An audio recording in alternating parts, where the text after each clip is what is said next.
अब थायराइड के टैबलेट लेना बहुत इजी लगता है कि चलो बहुत इजी सॉल्यूशन मुझे मिल गया, और मॉर्निंग एम्प्टी स्टमक तो लेना है, ठीक है, थायराइड की टैबलेट हम लेने लगते हैं।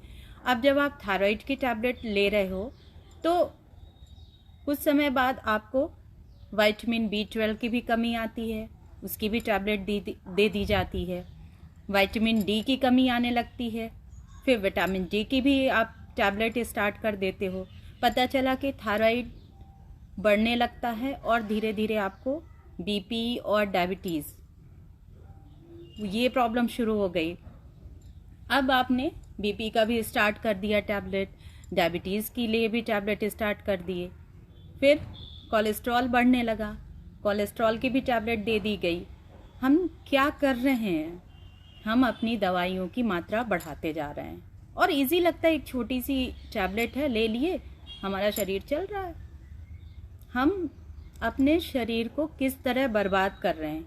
आप देखिए, विदेशों में जाइए, वहाँ ग्लैंड से रिलेटेड कोई प्रॉब्लम हो, चाहे थायराइड हो या PCOD हो या डायबिटीज़ हो, वहाँ मेडिसिन अलाउड नहीं है, इसके लिए कोई मॉडर्न मेडिसिन नहीं दी जाती है।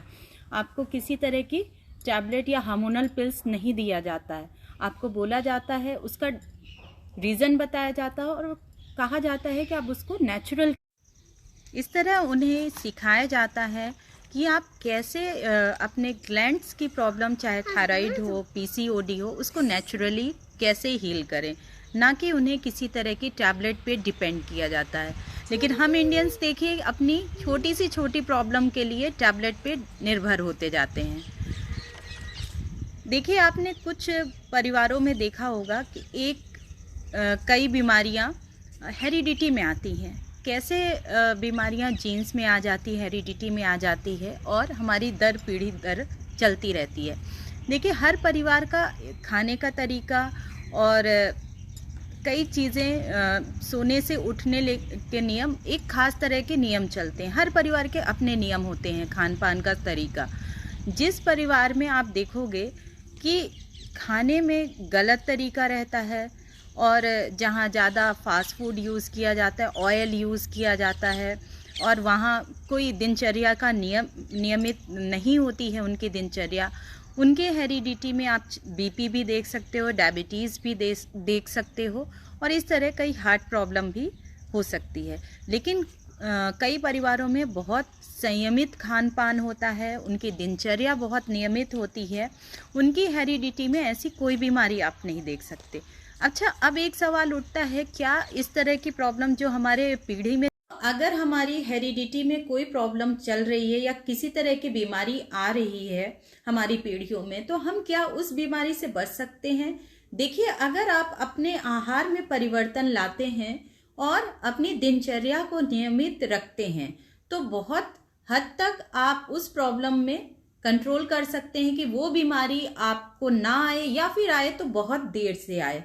आप देखते हैं, हेरिडिटी में अगर डायबिटीज़ है, तो जो हमारे पूर्वजों में वो 70 के बाद हुआ, आज बच्चों में अगर हेरिडिटी में डायबिटीज़ है तो 20 ईयर्स से हो जाता है, या फिर 30 या 40 ईयर्स में आ जाता है, क्योंकि हमने अपना खान पान बहुत गड़बड़ करके रखा है, तो वो प्रॉब्लम और जल्दी आ जाती है। इसलिए बहुत ज़रूरी है कि हम अपने आहार में परिवर्तन लाएं, और हो सकता है अगर हम अपने बच्चों के आहार में भी परिवर्तन लाएंगे तो हमारी जो पीढ़ी में बीमारी चली आ रही है वो तो इस तरह हम आगे की पीढ़ियों को भी कई बीमारियों से बचा सकते हैं। अब देखिए, आहार की बात करें कि कैसा हो और उसका सही तरीका क्या है, तो देखिए, जो हमें नेचर ने डिज़ाइन किया है हमारे डाइजेस्टिव सिस्टम को, वो ऐसा डिज़ाइन हुआ है कि वो ज़्यादा से ज़्यादा नेचुरल और प्लांट बेस्ड फूड डाइजेस्ट करने के लिए ही डिज़ाइन किया गया है। लेकिन हम जो खाते हैं उसमें, जब हम फास्ट फूड खाते हैं तो हमारा जो डाइजेशन आवर्स है वो बढ़ जाता है। जो डाइजेस्टिव टाइम 6 to 18 आवर्स का होता है वो 48 आवर्स का हो जाता है। और कई बार तो ऐसा होता है कि जो फास्ट फूड हम खाते हैं वो कई सालों तक हमारे इंटेस्टाइन में पड़ा रहता है, चिपका रहता है, सड़ जाता है। इस तरह का भोजन जब हम खाते हैं तो जब वो भोजन डाइजेस्ट नहीं हो पाता और उससे गंदगी स्टार्ट हो जाती है जमना, और वो गंदगी जब डिफरेंट चैनल्स में जाती है, वो ब्लॉक होके हमारे ग्लैंड्स की प्रॉब्लम स्टार्ट हो जाती है। हम जितना भी नेचुरल खाएंगे और जितना वाटर बेस्ड खाएंगे, जिसमें वाटर कंटेंट जितना ज़्यादा होगा उतना अच्छा हमारा डाइजेशन होगा।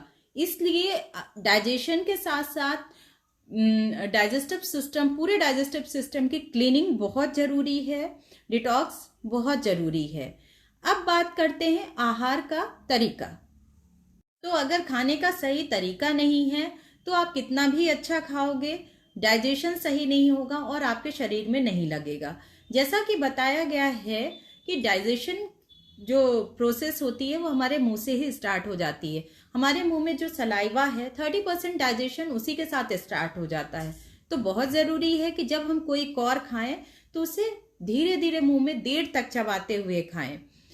इससे क्या होगा, सलाइवा फूड से अच्छी तरह मिक्स हो जाएगा और आपका डाइजेशन प्रॉपर होगा। अब देखिए, जैसे वेट लॉस भी करना है, उसके लिए बहुत ज़रूरी है कि हम अपने खाने को देर तक चबा के खाएं। वहीं पे जो पानी पीने का तरीका है, पानी हम बहुत जल्दी जल्दी पीते हैं, जबकि पानी के साथ भी ये प्रोसेस है कि आप पानी को घूट घूट करके पियो और हो सके तो मुंह का जो सलाइवा है उसके साथ मिक्स करते हुए पानी को धीरे धीरे पियो। उससे क्या होगा कि जब हमारा डाइजेशन होता है तो जो स्टमक है वो एसिड रिलीज करता है, लेकिन डाइजेशन की प्रोसेस के टाइम तक वो एसिड ठीक रहता है। लेकिन अगर वो हर समय एसिड रिलीज करता है तो आप वो पानी जब घूट घूट पीते हो, सलाइवा के साथ मिक्स करते हो, तो वो उसको न्यूट्रलाइज करता है। तो बहुत ज़रूरी है कि आप पानी को एकदम से बहुत तेज जल्दी में, इस तरह आप खाने से लेके पानी पीने तक का अगर तरीका बदल देते हो तो आप बहुत सारी चीज़ें नेचुरली कंट्रोल कर सकते हो। लेकिन अब जिनका शुगर बहुत बढ़ा हुआ आ रहा है और लगातार उनके डोजेस बढ़ रहे हैं या थायराइड की पिल्स बढ़ रही हैं, उसके लिए आयुर्वेद में बहुत अच्छा उसका इलाज बताया गया है। सबसे पहले हम डिटॉक्स करते हैं और फिर आयुर्वेदिक मेडिसिन इंड्यूस करते हैं और 3 से 6 महीने में ही प्रॉब्लम सॉल्व हो जाती है।